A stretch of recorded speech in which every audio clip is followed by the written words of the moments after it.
Hey guys, আসসালামু আলাইকুম। তো আজকে আমি চলে যাচ্ছিলাম সদরঘাটে। তো প্রথমে আমি একটি বাস ধরে সোজা রওনা দিই। তারপরে আমি পৌঁছাই প্রথমে গুলিস্তান। তো গুলিস্তানে পৌঁছানোর পরে দেখি অনেক বেশি বাসে, তো ঢাকা শহরে এমনি অনেক বেশি জ্যাম।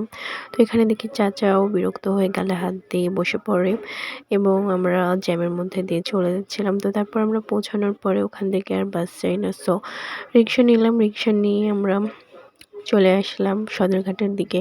তো এই দিকের ভিউটা অনেক বেশি সুন্দর ছিল, তো দেখতে পাচ্ছেন। তারপর আমরা চলে আসলাম সদরঘাটে। তো সদরঘাটের ভিউটা অনেক বেশি সুন্দর ছিল, আপনারা দেখতে পাচ্ছেন। আমার অনেক বেশি ভালো লাগে এগুলো, নৌকাগুলো জাস্ট লুকিং ওয়াও। আর আমরা যে ওয়েদারে আসছি আর এই সময়টা ছিল একদম পারফেক্ট। এই সময় না আসলে আমি এরকম সুন্দর একটা ওয়েদার পেতাম না। তো এই ভিউটা আমার অনেক বেশি ভালো লেগেছে। তারপরে আমরা একটা সুন্দর দেখে নৌকায় উঠে গেলাম, তারপরে বসলাম। বসার পরে এই তো আমরা ট্রাভেলিং শুরু করে দিয়েছি, নৌকাটাও ছেড়ে দিয়েছে। তারপর আমরা এক পাশ থেকে আরেক পাশ চলে যাই। এই যাওয়ার পথে অনেক বেশি ভালো লাগে। আর এটা ছিল বুড়িগঙ্গা নদীর পানি।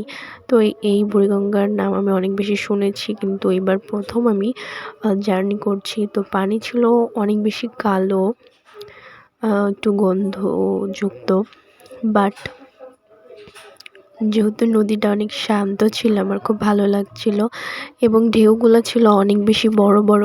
তো এর মধ্যে দিয়েই আমরা গেলাম। তো দেখতে পাচ্ছেন বিকালের মরশুম এত বেশি সুন্দর ছিল, মনটা এমনিই ভালো করে দেয়। আমার এমনি ট্রাভেল অনেক বেশি ভালো লাগে। তো আমি চলে গেলাম, প্রায় 10 মিনিটের মতো সময় লাগলো। এরপর আমরা চলে আসলাম এই যে মিডিলে। এত বড় বড় ঢেউগুলো আমার অনেক বেশি ভালো লাগলো এবং মনটাও আমার এমনিই ভালো হয়ে যায় যখন আমি ট্রাভেল করি। তার মধ্যে এত সুন্দর ভিউ যদি থাকে তাহলে কার না ভালো লাগবে বলুন। তো আমার অনেক বেশি ভালো লাগলো, আপনারাও জানাবেন আপনাদের কেমন লাগছে। তারপর আমি চলে গেলাম এদিকে, বড় বড় বোটগুলো চলে আসছে। তারপরে এই তো আমরা দেখতে দেখতে এই পাশে চলে আসলাম। এই পাশে আসার পরে আমরা এখান থেকে একটা রিক্সা নিয়ে নেব।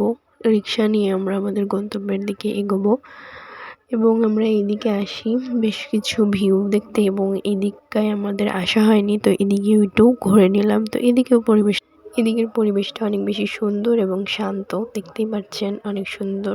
আর এদিককার ভিউটা অনেক বেশি সুন্দর হওয়ার প্রধানত কারণ যে নৌকার পার, একদম মনে হচ্ছে কত সুন্দর একটা নদী। আর এদিকে ব্রিজও ছিল। তারপর আমরা কিছু খেয়ে নিই, খাওয়ার পরে সন্ধ্যা চলে আসে।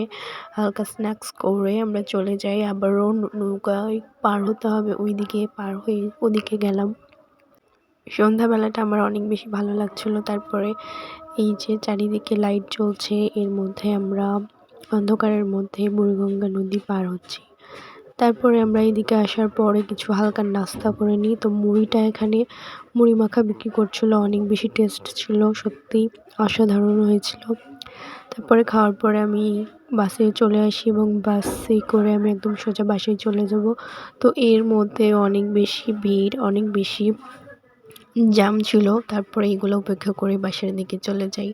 আমি অনেক বেশি ক্লান্ত ছিলাম, তাই এখানে বেশি ক্লিপ নিইনি। তো আজকে ভিডিও এই পর্যন্তই, দেখা হবে নেক্সট অন্য কোনো ভিডিওতে। এবং আপনারা কোন কোন ভিডিও দেখতে চান এবং কীরকম ভিডিও দেখতে চান অবশ্যই আমাকে কমেন্ট করে জানাবেন। আমি চেষ্টা করব আপনাদের পছন্দ মতো ভিডিও তৈরি করার। দেখা হবে নেক্সট অন্য কোনো ভিডিওতে। আল্লাহ হাফেজ।